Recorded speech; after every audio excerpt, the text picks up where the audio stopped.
अस्सलामुअलैकुम रहमतुल्लाहि बरकातुहू। बिस्मिल्लाहिर्रहमानिर्रहीम।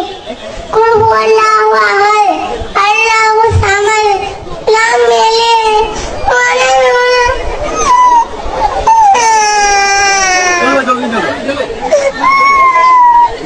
ഈ കുട്ടിയുടെ വീഡിയോ കണ്ടിട്ട് ഞാൻ ഒരുപാട് ചിന്തിച്ചു പോയി. പേടി കൊണ്ടാണോ അതോ മറവി കൊണ്ടാണോ ആ കുട്ടി കരയുന്നതെന്ന് എനിക്ക് മനസ്സിലായില്ല. പക്ഷേ പരിശുദ്ധമായ ഖുർആനിലെ പവർഫുൾ ആയ ഒരു സൂറത്താണ് സൂറത്തുൽ ഇഖ്ലാസ് അല്ലെങ്കിൽ സൂറത്തു തൗഹീദ്. ഖുൽ ഹുവല്ലാഹു അഹദ് അല്ലാഹു സമദ് ലം യലിദ് വലം യൂലദ് വലം യകുൽ ലഹു കുഫുവൻ അഹദ്. ഈ 5 ആയത്ത് ഓതാൻ നമ്മുടെ ജീവിതത്തിൽ ഒരു 5-10 സെക്കൻഡുകൾ മാറ്റി വെച്ചാൽ നിങ്ങൾക്ക് കിട്ടാവുന്നത് ഏറ്റവും വലിയ അത്ഭുതകരമായ ഓഫറുകളാണ്.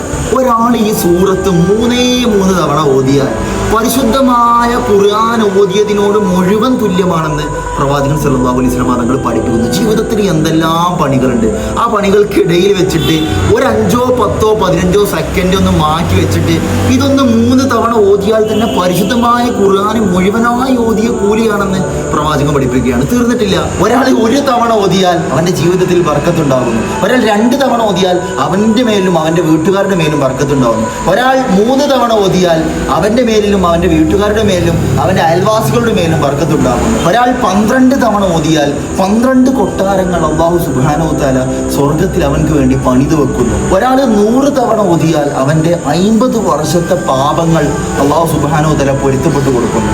ഒരാൾ 1000 തവണ ഓതിയാൽ, ജീവിതത്തിൽ ഒരിക്കലെങ്കിലും ഈ സൂറത്ത് ഒരാൾ 1000 തവണ ഓതിയാൽ മരിക്കുന്നതിൻ്റെ തൊട്ട് മുമ്പായി സ്വർഗത്തിൻ്റെ ഫോട്ടോ, അവൻ്റെ സ്വർഗത്തിലെ ഇരിപ്പിടം തന്നെ അവൻക്ക് കാണിച്ചു കൊടുത്തിട്ടാണ് അവൻ ഈ ലോകത്തോട് വിട പറയുകയെന്ന് അനസ് റളിയല്ലാഹു അൻഹു റിപ്പോർട്ട് ചെയ്ത ഹദീസുകളിൽ കാണാൻ സാധിക്കുന്നു. അപ്പോൾ അത്രക്കും പവിത്രമായ ശ്രേഷ്ഠമായ ഒരു സൂറത്താണ്. ജീവിതത്തിൽ എന്നെങ്കിലും എപ്പോഴെങ്കിലും പതിവാക്കാൻ ശ്രമിക്കുക. അതുപോലെ നന്മ ആഗ്രഹിക്കുന്നവരിലേക്കൊക്കെ വീഡിയോ ഷെയർ ചെയ്യുക. കാരണം നിങ്ങൾ കാരണം ഒരാൾ 1 തവണയെങ്കിലും ഈ സൂറത്ത് ഓതിയാൽ അതിൻ്റെ ഒരു പ്രതിഫലം ഇസ്ലാമിൻ്റെ മാനദണ്ഡ പ്രകാരം ഇസ്ല സവാബ് അവൻ ഓതിയ അതേ പ്രതിഫലം നിങ്ങൾക്കും കിട്ടും. ഇൻഷാ അല്ലാഹ് ജീവിതം നന്മകൾ കൊണ്ട് ധന്യമാക്കുക. അതുപോലെ മറ്റുള്ളവരിലേക്കും നന്മകൾ പ്രചരിപ്പിക്കാൻ ഒരു ഉന്മേഷം കാണിക്കുക. ഇൻഷാ അല്ലാഹ്.